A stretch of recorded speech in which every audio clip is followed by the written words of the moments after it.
this is the most amazing place to put a track. So how the heck did you ever get permission and all that sort of stuff to get a track through? It must be yards and yards and yards of red tape.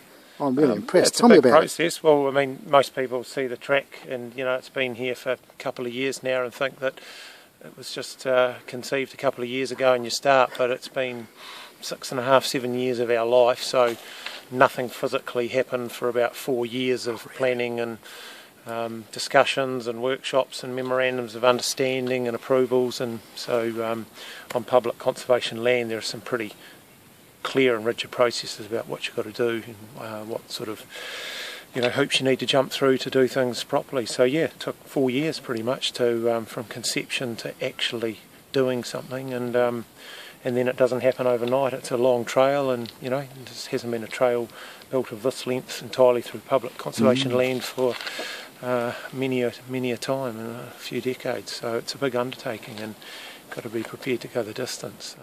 And we've seen a lot of volunteers working on the track. Yeah.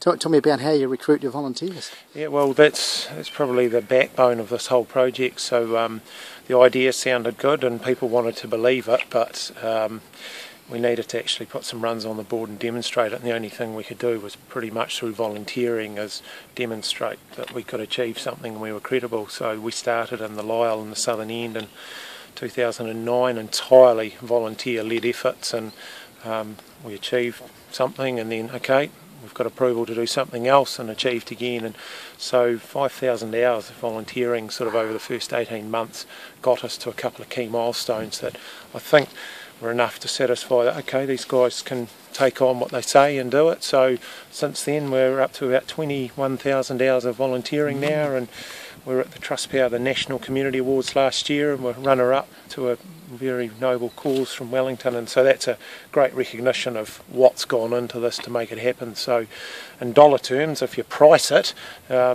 getting on to almost $2 million worth of value if you paid you know, just a standard labour rate for every one of those hours. So they're invaluable and priceless, and we wouldn't be here talking. We'd be in the middle of nowhere if it wasn't for our volunteer. And so you've seen what it is, and it's an amazing landscape, and so the story pretty much tells itself. You just need to give it a little helping hand. Yeah.